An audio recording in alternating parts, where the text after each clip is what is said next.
En esta ocasión, para mí es un gusto enorme poder conversar con alguien a quien he leído mucho en los últimos tiempos, y en los últimos tiempos no son 2 años, sino un poco más, porque tiene su web, ha escrito un libro que, que lo he leído y que me ha gustado mucho, que se llama La Gran Telaraña, Los secretos del poder en Cataluña, y acaba de publicar uno recientemente que se llama El Barcelona o el Barça delante de la crisis, o frente a la crisis del siglo, y me refiero a Roger Vinton.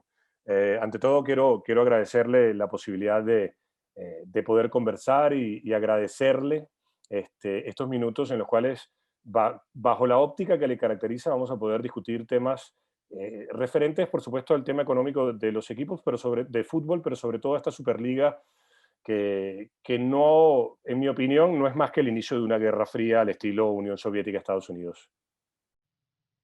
Hola Ignacio, ¿qué tal? Muchas gracias por invitarme. A ver, hemos asistido en los últimos días a un espectáculo con distintos tintes, ¿no? Primero pudiese ser dantesco, pudiese ser sorpresivo en algunos casos, pero a mí me queda esa sensación que estamos ante el inicio de una guerra fría muy importante. Y cuando leía su artículo el día de hoy en viaempresa.cat, el superconflicto, la guerra del fútbol, me reafirmé desde la sabiduría que usted, digamos, plasma en esa pieza que además, bueno, ha sido un placer compartirla con amigos también para que conozcan un poco de dónde se origina esto. ¿Qué sensación le va dejando tras apenas unas horas de que, digamos, se detonó esta bomba y por otro lado hay quienes quieren hacer ver que ya ha quedado desmantelada? Pues a mí la verdad es que me cuesta mucho interpretar todo lo ocurrido en el sentido de que es una guerra o es una situación, es un conflicto con muchas aristas y con muchos frentes y no se puede dar una respuesta trivial como he visto estos días en redes sociales, gente que ya sea a favor de unos o a favor de otros despachaban el tema con un par de frases, ¿no? A mí me parece un tema tremendamente complejo y que cuanto más te introduces en él, pues más vertientes le ves. Yo, por ejemplo, entiendo que hoy en día en las competiciones de clubes el papel de la UEFA seguramente está desfasado porque al fin y al cabo en el circo los jugadores y los estadios los ponen los clubes y son los que arriesgan su dinero y por lo tanto no sé si es necesario que alguien se lleve una parte tan relevante del pastel como se lleva UEFA. Pero por otra parte, eh, hay, yo tengo miedo a cierto tipo de competiciones o a cierto tipo de evolución del fútbol que se parecía bastante a lo que proponían estos días los clubs díscolos, digamos, ¿no? Es decir, uh, yo creo que el fútbol nos gusta por una serie de cosas, no porque se llame fútbol simplemente, sino por una serie de circunstancias y de características que tiene, que si las vamos perdiendo por el camino, al final probablemente deje de gustarnos. Y ese es el temor que tengo, ¿no? Ah, en el fútbol, sobre todo en la cultura europea y en la latinoamericana, el tema emocional, el tema pasional es muy relevante. En general, la mayoría de clubes representan cosas, no son franquicias, como puede pasar, no sé, en el hockey hielo de Estados Unidos. Normalmente son clubes con mucha historia, con más de 100 años, y que nacen en un entorno determinado, pues ya sea un entorno obrero o un entorno burgués o empleados del ferrocarril o gente unida por un propósito determinado. Y entonces yo creo que esto es una de las cosas que nos engancha precisamente, ¿no? Lo que transmiten los clubs y ese factor emocional. Entonces, todo lo que sea ir perdiendo estas capas, a mí me da miedo, porque temo encontrarme de aquí a unos años con un fútbol que ya no me interese. Cuando uno revisaba quiénes estaban a la cabeza de este movimiento, eh, yo no quiero calificarlo como lo ha hecho FIFA ni UEFA, simplemente hablemos de, como usted bien acaba de mencionar, de clubes díscolos. Estaban muchos empresarios ligados a la cultura norteamericana, digamos a la cultura de vida norteamericana. Es decir, tipos que conciben el deporte como eso, un espectáculo en el cual se trabaja con franquicias. Por ejemplo, para entrar en Major League Baseball, para entrar en la NBA, se requiere la aprobación de esos dueños. No hay una serie de circunstancias, no solamente emocionales o pasionales, sino de sentido de pertenencia que da el fútbol. Porque quienes hemos podido observar, vivir y sentir otras culturas de fútbol en el mundo, pasa también en España en muchos casos, el club de fútbol no es solamente el equipo que juega el domingo y que entrena para que la ciudad sea mencionada, sino representa unos valores, representa una forma de conducirse ante esto que llamamos vida. Y en muchos casos será club social, no solamente porque es el socio el dueño, sino también porque el socio puede disfrutar de las instalaciones del club. Eso no pasa en el deporte norteamericano. Yo entiendo, lo que no quiere decir que comparta, que los dueños del Manchester United, que los dueños del Liverpool quieran hacer un cambio para, digamos, llegar a ese estado de similitud con lo que pasa en Norteamérica. Pero que tipos como Agnelli, que es un italiano que además su familia ha sido dueña de la Juventus toda la vida, o Florentino Pérez, que es un tipo que conoce el mundo del fútbol, ¿no? Se presten para desconocer las raíces básicas de este juego, es un poco sorpresivo. O soy yo un poco ingenuo. ¿No? Yo creo que es que hay que ver en manos de quién están todos estos clubes, excepto el Barça y quizá el Real Madrid por su forma jurídica mutual y no de sociedad anónima. El resto de clubes son básicamente fondos de inversión o empresas con perfil muy financiero que lo que buscan es maximizar su rentabilidad, lo cual me parece muy bien si no fuese a costa de otras cosas, ¿no? Es decir, yo quiero que esta gente gane el dinero los próximos 5 años, pero me preocupa mucho más que de aquí 50 lo sigan ganando, porque no quiero que el club haya cerrado, ¿sabes? Esta gente, pues seguramente en un momento dado podrían disolver uno de estos clubes si les supone demasiadas pérdidas, ¿no? Y no hay forma de venderlo a nadie, pues bajarían la persiana y se quedarían tan anchos y a por otro los negocios, ¿no? Y esto a mí es lo que me preocupa. Yo creo que los aficionados de hoy hemos heredado una tradición centenaria y no nos corresponde sentar las bases para que el fútbol pueda morir en 10 años simplemente porque no da el ROI adecuado. Es que yo me resisto a esto. Entonces, a mí hay cosas que ya lo hemos visto en otros deportes que no me gustan nada, ¿no? Yo pongo el ejemplo, posiblemente es el más radical de todos, del baloncesto aquí.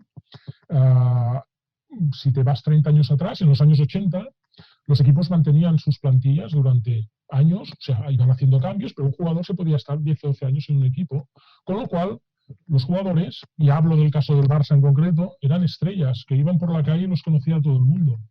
Hoy en día, en el caso del Barça, por ejemplo, la plantilla se va renovando con tal velocidad que yo mismo me cruzo con algún jugador de equipo y no lo conozco. Bueno, pues a mí esto me parece una pérdida de patrimonio importante que esto haya ocurrido, porque me he desvinculado del equipo. Luego hay otro tema que es vinculado a este, que es el tipo de retransmisión que existe, es que esto si quieres luego hablamos, pero si quieres ofrecerlo en abierto o en cerrado, ¿no? Esto también es una historia que yo creo que tiene sus efectos a largo plazo que no han calibrado bien algunos, ¿no? Y te ponía el ejemplo este del básquet porque es el más radical, es decir, en el año 85 o 90 un jugador del Barça era una estrella, un personaje conocido en la ciudad. Hoy en día los jugadores del Barça yo me parece que deben poder ir al Corte Inglés tranquilamente a comprar, porque no creo que los conozca demasiada gente. Ahora, hay algo que es sin duda alguna extraordinario, ¿no? Es decir, fuera de lo común. La situación de la crisis a la que hemos llegado en este momento, en las retransmisiones, en los programas que viven del fútbol, yo trato de ser a veces un poco, trato de serenarme, a veces no puedo, ¿no? Por eso hay algunos términos que utilizo que son un poco más fuertes, pero en este momento digamos que estoy un poco más sereno y digo que los programas que viven del fútbol, todo ha sido la pandemia, ¿no? Es decir, el COVID-19 nos ha arrebatado la salud financiera del fútbol. Yo que quizá vengo de un hogar un poco más básico, a mí siempre me enseñaron que si tú gastas más de lo que tienes, vas a estar mal. Cuando uno empieza a revisar las cuentas, yo lo revisaba hoy de la Juventus, del Real Madrid, del Barcelona. Bueno, el Barcelona pareciera que es el único club mundial que está mal porque ya sabemos hacia dónde apuntan los altavoces, ¿no? Pero es tan sencillo darse cuenta, es muy fácil recurrir a Google, muy fácil recurrir a la hemeroteca para darse cuenta que esta Euroliga, si bien es cierto, tiene todos esos orígenes que usted mencionaba en la columna del día de hoy, pero el apresurarse tiene que ver porque estos tíos se han gastado todo, Y se han encontrado, aunque ya no tienen nada, pero se lo han gastado ellos, y no hay mayor excusa que promover este despegue o este alejamiento del fútbol de sus valores tradicionales, simplemente para cubrir las vergüenzas propias. Eh, Digo, ¿por qué si esto es tan claro? Porque, insisto, no lo invento yo, no lo inventa usted en sus presentaciones. Y vemos a los aficionados británicos protestar como lo han hecho los del Chelsea el día de ayer, los del Liverpool a su manera. Yo veo que aquí, en España, y sobre todo en el Barcelona, que es un club con tanto movimiento, todo ha sido más, digamos, más de redes sociales y menos presencial. Joan Laporta no ha hablado todavía. Sí, bueno, a ver, el primer aspecto que comentabas, que es el de la pandemia, yo estoy completamente de acuerdo.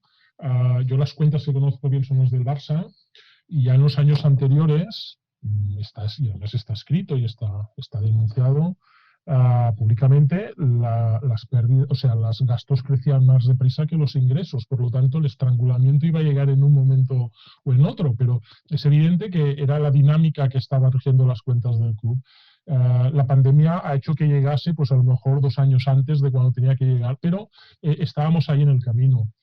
Y yo creo que al final la causa de toda esta mala salud financiera de los clubs, no de todos, porque luego hablaremos de los alemanes, que es otra historia, se basa en una cosa, que aparte tampoco no he sido el primero en decirla en el artículo de hoy.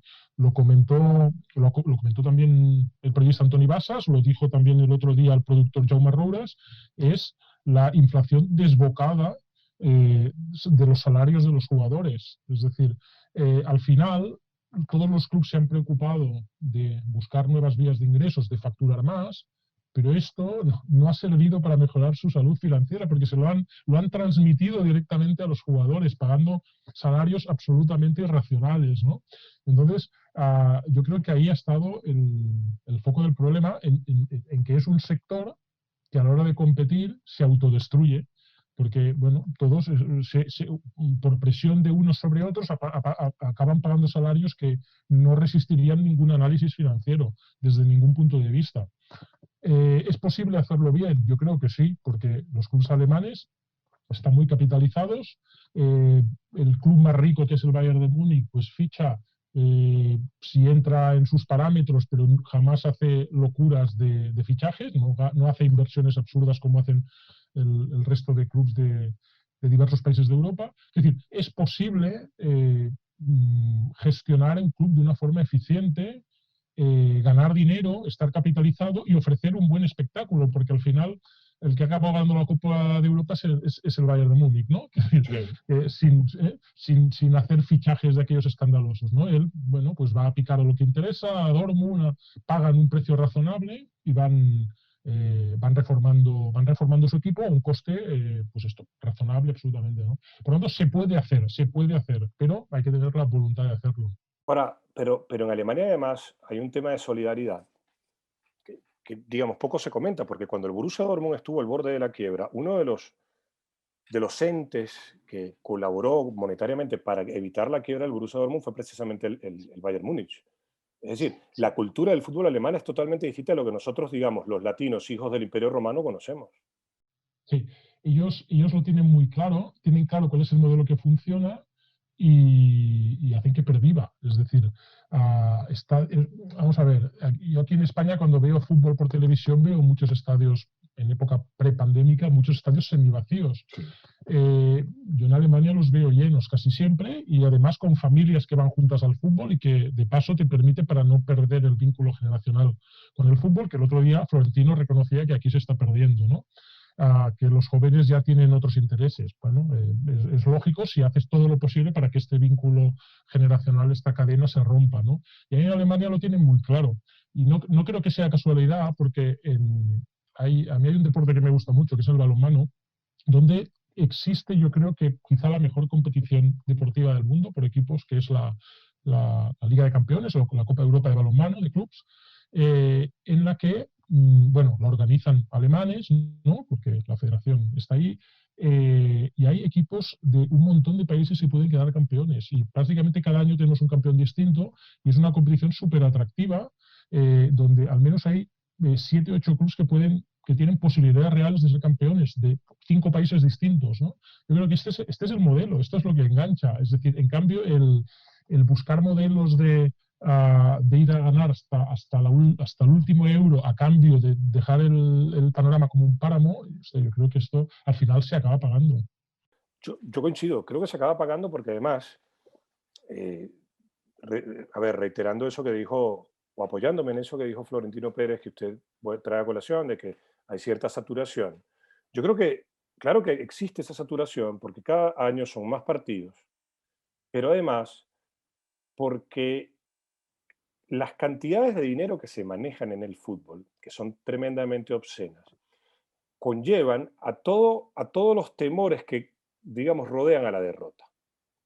Es decir, el Florentino Pérez de turno, el Bartomeu de turno, y no es casual que los mencionen los dos en la misma oración, ah, cuando ven que su equipo puede no ganar esa cantidad de dinero, o mejor dicho, el equipo que dirigen, inmediatamente van a hacer cambios. Y los cambios son echar a un entrenador al cual le tienen que pagar un finiquito, traer un entrenador nuevo al cual le tienen que empezar a pagar un sueldo. Y si no se gana ese año, al año siguiente remodelar la plantilla trayendo futbolistas a costes astronómicos. Entonces, cuando el fútbol se equipara al mundo del negocio, y esto sin quitar que el fútbol sea el negocio del espectáculo, porque al fin y al cabo es un espectáculo, pero cuando se lleva a este extremo, en el cual lo que importa es ganar a todo costo porque están en juego estas cantidades de dinero, no hay, a ver, se empieza a despreciar la cultura de equipo, la cultura de fútbol. Y eso, a ver, si algo ha caracterizado a Florentino Pérez en su mandato como presidente del Madrid, es ese, el desprecio por esa cultura del fútbol. Sí, y bueno, y además es que Florentino, yo creo que tiene una imagen en los medios de gran gestor, que la verdad es que aquí hemos criticado en Barcelona mucho los fichajes de Bartomeu, ¿no? Lo que pagó por Dembélé, lo que pagó por Coutinho, pero es que Florentino se gastó 160 millones en Hazard, ¿eh? O sea, es tremendo. Quiero decir, no sé, la fama de buen gestor realmente Perdón que lo interrumpa, ¿le parece a usted que usted, a ver, a mí no me gusta catalogar a la gente, por eso digo, usted conoce la historia, usted revisa la historia. ¿Le parece que es fama o que operan en favor de, a cambio de algo? Porque yo no puedo creer que hasta la FIFA les desmienta el préstamo de James Rodríguez con cargo, anunciado por los medios afines al Madrid, y aquella noticia va chiquitita, o que cualquier cosa que suceda con Pep Guardiola inmediatamente van a atacar a Pep Guardiola, y con el manejo del Real Madrid con una deuda en bruto cercana a los 900 millones, la neta es cercana a alrededor de los 300, 400 millones, y el silencio es inmenso. Entonces yo no sé si es que hay una fama de buen gestor o si hay vamos a ser gentiles, o si hay una convivencia. es que yo creo que al final las cosas, más que pasar, lo que ha de ocurrir es que te las cuenten. Es decir, una cosa puede ocurrir, pero si nadie la publicita, es como si no hubiese ocurrido, ¿no? Entonces, bueno, en el caso de Florentino, dirige una empresa muy importante de España, que está en la bolsa, está en el IBEX, y bueno, lógicamente eso proyecta una sombra sobre los medios de comunicación y sobre sus ingresos por publicidad y todas estas cosas, ¿no? Eso ya sabemos cómo funciona, ¿no? Aquí. Pero sí, sí, yo creo que va por ahí. Es decir, es el magnificar algunas noticias y dejarlas en anécdota en 2 líneas a pie de página otras, ¿no? Y a fuerza de repetir eso, pues creas imágenes, ¿no? Creas imágenes de la gente que no conoce el tema de cerca, que normalmente es el 90% de la gente, pues se hacen, pues en este caso, como decías, se hace una imagen de Guardiola y una imagen de Florentino, y que, bueno, pues pueden estar absolutamente alejadas de la realidad, pero al final la realidad es lo que acaba creyendo la gente. Quiero volver a la Euroliga, ¿no? Porque en la columna de hoy usted hace referencia a que quizá el primer paso para todo lo que estamos viviendo hoy se dio con el cambio de formato de la Copa de Europa, actualmente UEFA Champions League. Yo lo había trazado en otros ejercicios a lo que fue la sentencia de la ley Bosman, pero me llamó mucho la atención esto que usted describía y me gustaría explayar un poco más en eso, en por qué es en ese cambio de Copa de Europa ahora Champions League que se da el primer paso para que, digamos, se empiece a gestar esta revolución que dio, digamos, públicamente sufrió su primera derrota hace apenas unas horas. A ver, es que la gente tiene que recordar de dónde venimos, ¿no? Es decir, la Copa de Europa entre el año 55 y el 92 prácticamente es un torneo donde van los campeones de liga, es decir, uno por país. Además, con eliminatorias puras, con el riesgo de quedar eliminado muy lejos de la final. Esto, a partir de los 80, cuando los clubes empiezan a mover dinero en serio, empieza a ser un problema, ¿no? El quedarte fuera 3 años seguidos de la gran competición y haber de jugar la UEFA o la Recopa ya empezaba a dañar los presupuestos. Con el añadido de que podías clasificarte y luego caer en octavos de final porque te había tocado un rival muy duro, ¿no? Entonces, ahí los clubes ya empezaron a hacer presión en esa época por intentar modificar la competición de algún modo, de forma que no fuese tan traumático, ¿no? El quedarse fuera. Y ya amenazaron con montar competiciones por su cuenta. Yo recuerdo, diría que es el año que gana el Barça en Wembley, en el 92. Ese año hubo bastantes sorpresas. En España no ganó el Madrid, ¿no? Que era, años atrás había sido lo habitual.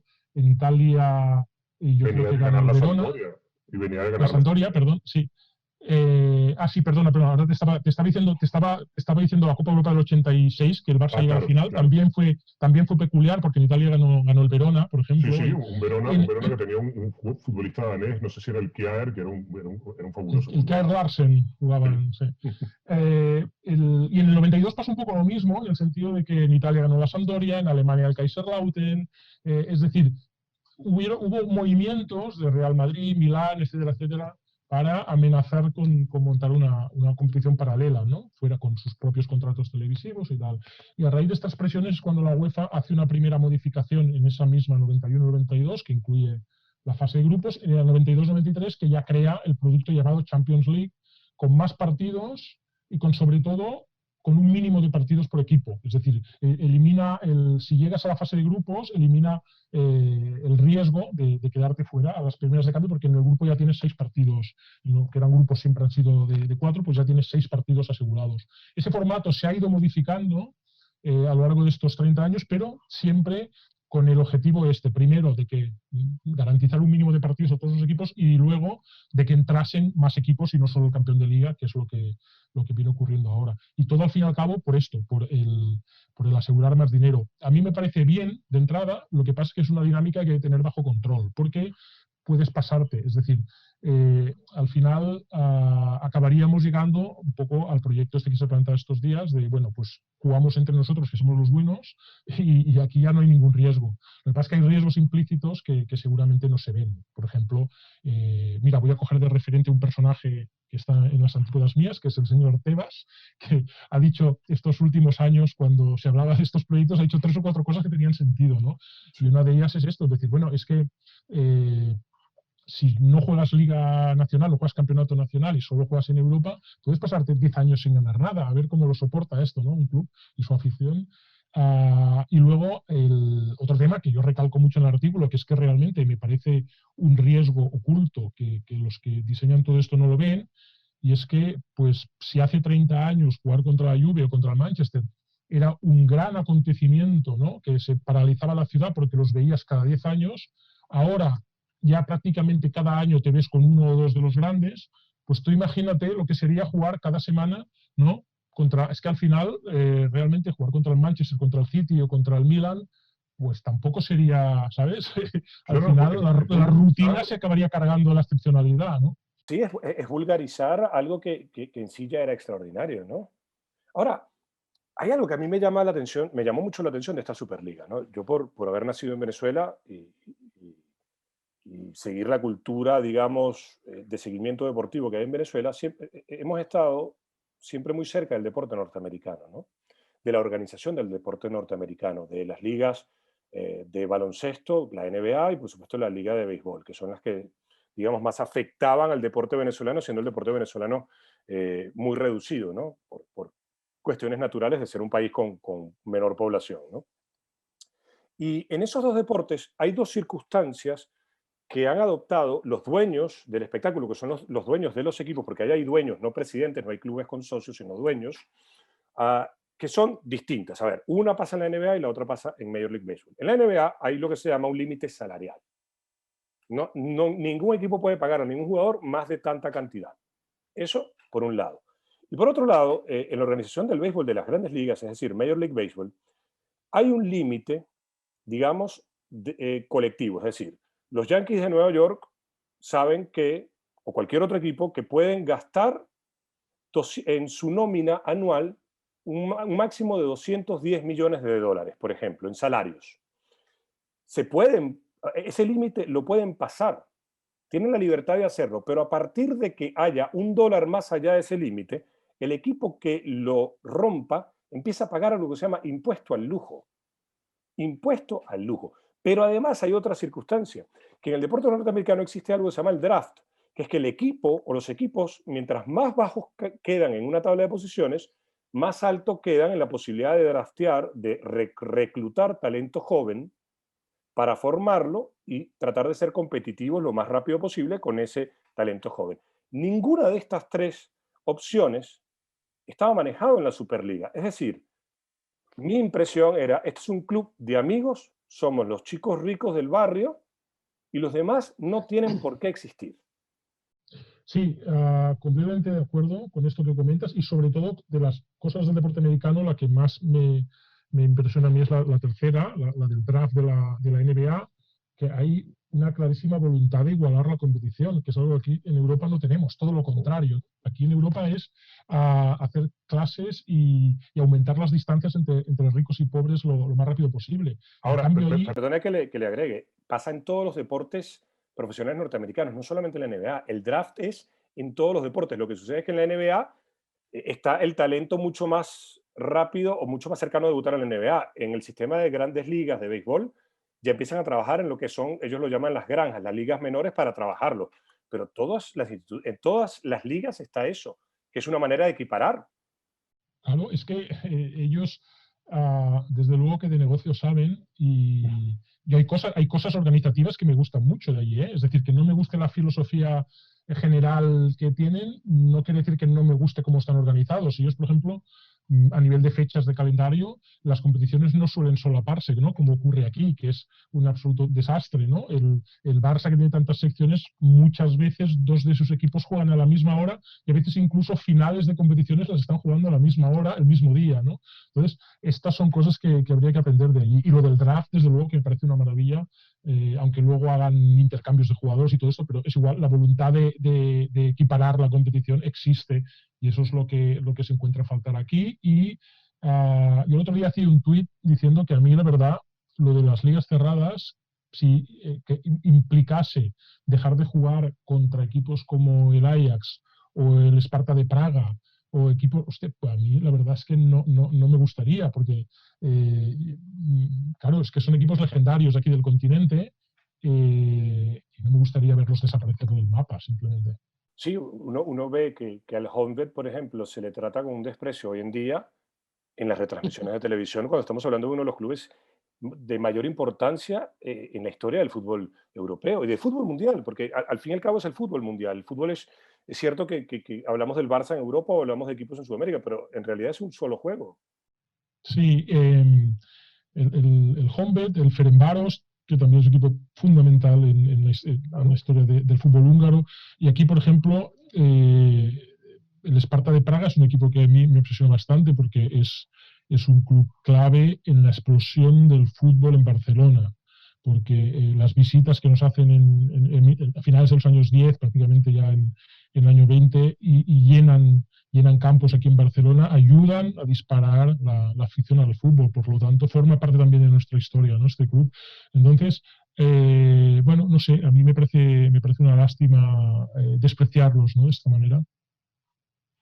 Ahora, mi sensación es la que le decía al inicio, ¿no? Que más allá de todo lo que vamos a tener que seguir interpretando, estudiando y conociendo de unos sucesos que aparentemente duraron casi 4 días, pero que sabemos que tiene mucho tiempo, tiene mucho hacia atrás. Yo sigo con la figura de la Guerra Fría. que esto no fue la crisis de los 13 días, ni la crisis de los misiles, que fue un episodio. Yo creo que esto, digamos, es... A ver, yo lo comentaba hoy en un programa de radio. No hay que olvidar, por ejemplo, que en la independencia de Estados Unidos, el bando ganador, comandado por George Washington, pelean, creo que son alrededor de 10 batallas. Y no ganan ni siquiera 5, creo que ganan 4. Es decir, aún perdiendo, seguían combatiendo. Y mi sensación es que estos clubes, sobre todo los clubes privados, y sobre todo el Real Madrid con la conducción de Florentino Pérez, van a volver a la carga. ¿Cuándo? Pero no lo sabemos. Esto es la vida, esto es incertidumbre. Pero mi sensación es que esto no ha muerto. No. Yo creo que acabará pasando. Es decir, al final, aunque, bueno, también, sí, lo que comentaba en el artículo, aunque no me guste el modelo que en este momento han propuesto estos clubes, también considero que la UEFA es una entidad ineficiente en este tipo de competiciones, pues porque se lleva parte del pastel sin aportar nada, porque tiene una opacidad tremenda, porque siempre han generado sospechas de cosas. Entonces, hombre, pues seguramente sería mucho más práctico que una asociación de club fuese la que organizarse estas competiciones, ya que son los que se juegan el dinero, ¿no?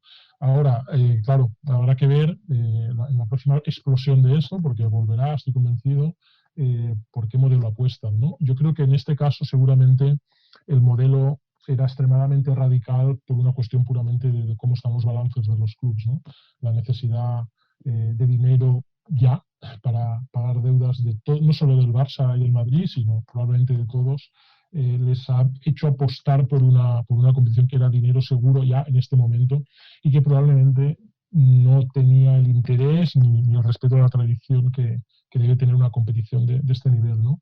El Barça, hoy también lo he comentado por ahí, el Barça, ahora estamos a finales de abril, durante el mes de junio tiene vencimientos de deuda probablemente por alrededor de 600 millones de euros, ¿no? Que obviamente es un dinero que no tiene. Imagínate que si hubiese cerrado este acuerdo y les inyectan pues, de golpe 300 o algo así, es que le cambia la vida al club.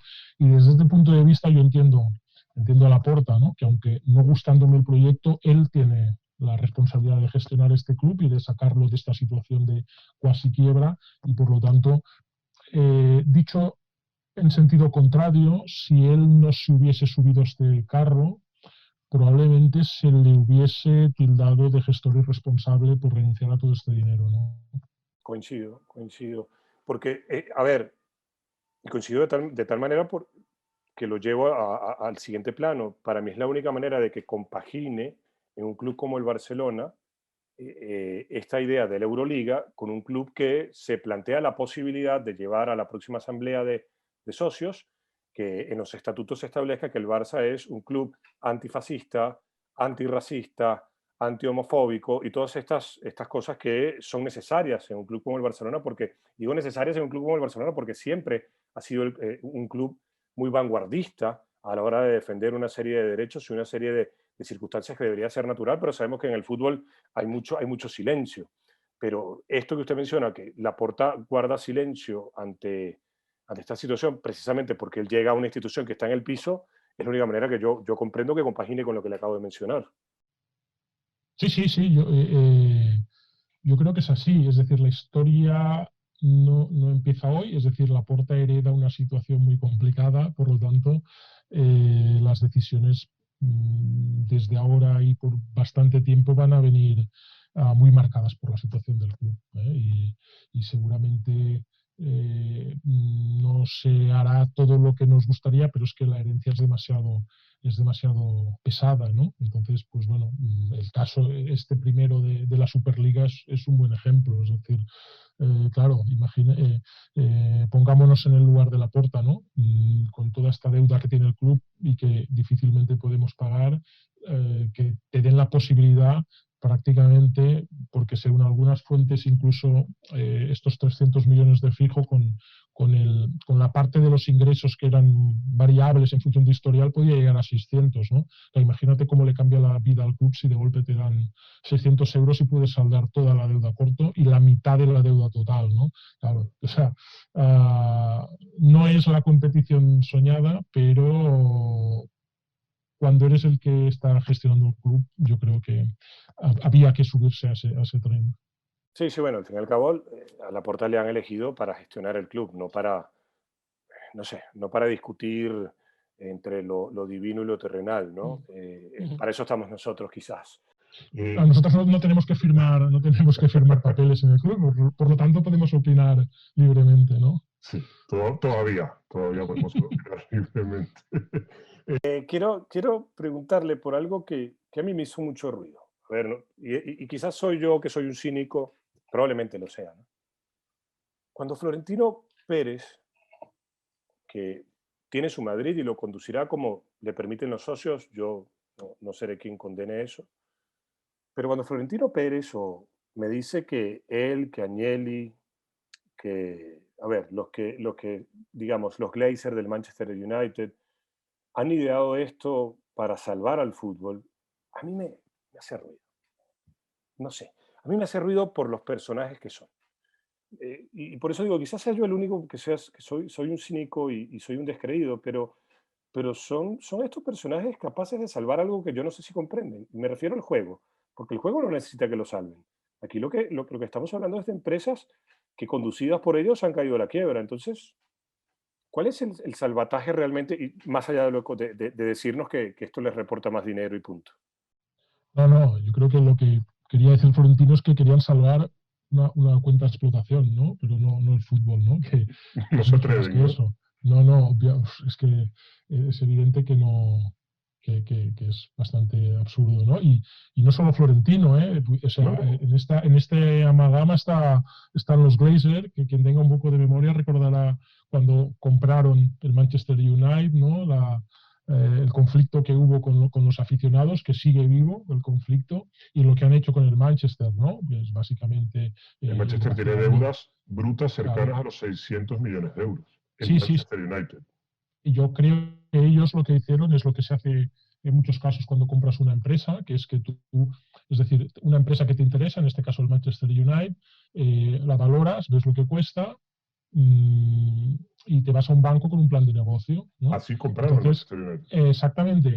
Entonces, Una especie de refinanciación de la deuda, ¿no? exacto, sí, sí, no, tú te vas al banco, ellos te dan, pues no sé, los 500 millones de euros, y esa deuda, luego, cuando el club ya lo consolidas en tu contabilidad, se la traspasas al club. Por lo tanto, tú te has quedado un club centenario sin poner un duro, sin arriesgar nada y sin endeudarte porque la deuda se la has traspasado. Un poco esta ha sido la vida del Manchester United en los últimos años. Una deuda de su propia compra, ¿no? Yo no puedo perder la oportunidad, porque, a ver, así como lo presentaba al inicio, de haber leído un fantástico libro a los que quieran conocer Cataluña, ese gran libro, La Gran Telaraña, Los secretos del poder en Cataluña, que lo leí y para mí fue muy interesante. Digo, para mí uno no se atreve a hablar de los gustos de los demás, ¿no? Pero tengo que preguntarle por el que recién acaba de publicar, porque está muy relacionado a esto que venimos conversando, ¿no? El Barça frente a la crisis del siglo. Eh, el título habla por sí solo. No, Sí, sí, sí, pero, sí. pero Se puede salir de esta crisis del siglo, porque los números son escalofriantes. Eh, sí, desde luego que la situación del Barça es muy mala y como he comentado en algunas entrevistas, si fuese una empresa que se dedicase a otra cosa, posiblemente ya habría hecho la quiebra o estaría en concurso de acreedores, ¿no? Realmente el gran problema que tiene el Barça es el volumen de deuda, ¿no? Estos 1.200 millones de euros en una entidad que históricamente, antes de la crisis, facturaba 1.000 millones o ahora pues 700 y que le cuesta mucho generar beneficios, pues llegar a pagar esta deuda es realmente complicado. Entonces, yo no me atrevo a pronosticar cómo se logrará salir del todo de esta situación, pero lo que sí se puede hacer es saber cómo puede el Barça seguir viviendo al menos los próximos 3 años, ¿no?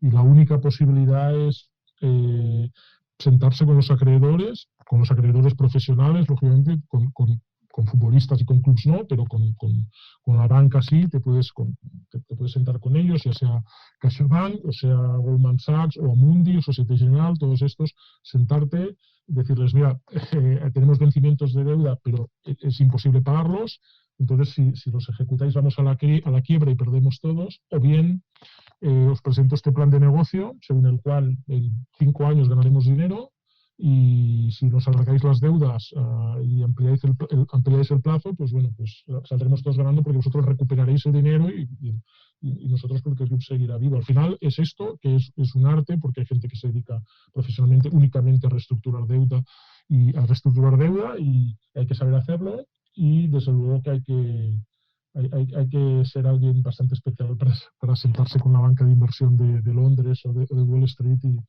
y exigirles cosas, ¿no? Pero es que no hay otra opción.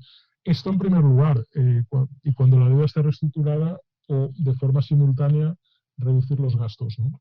Que básicamente los gastos del Barça son salariales de los futbolistas. Claro, hay jugadores que realmente se llevan una parte importante de esta partida y que su aportación al equipo ha sido prácticamente nula. Ahí yo estuve sumándolo y yo creo que de la masa salarial, seguramente con 4 jugadores que no estuviesen, de los que aportan poco, reduces entre 120 o 140 millones el gasto anual, ¿no? Entonces, pues se trata de esto, de ir desprendiéndose de estos gastos en el día a día, y luego pues renegociar la deuda. Todo ello muy complicado, pero es que no hay otra opción. El Barça no es sociedad anónima, afortunadamente, no puede ampliar capital y nadie le puede inyectar dinero. Todo lo tiene que generar a partir de dar un beneficio cada año, que es lo que no se ha hecho. La pasión, que es un valor que usted mencionaba al inicio, es tan fuerte en el fútbol, y el sentido de pertenencia, a mí me gusta mucho pensar en el sentido de pertenencia que nos da el fútbol, es tan fuerte que el Barcelona acaba de vivir una década que económicamente ha dejado el club en el desierto, ¿no? Y en ropa interior. Esto pareciera una tontería, pero no hay que olvidar que en el desierto de noche hace mucho frío. Y todo esto ha sido, de una u otra manera, fue amparado por los triunfos, porque se ganaban ligas, porque se ganó un triplete, que ya sabemos, o ya creo que hay pocos que no se han convencido de los grandes perjuicios que trajo ese triplete, porque inmediatamente hubo esta elección que no hizo más que sostener al binomio Bartomeu-Rosell, Bartomeu en la presidencia y Rosell siempre como ideólogo, pero ganando, mucha de la masa social estaba tranquila mientras el club iba perdiendo su capital y se iba endeudando.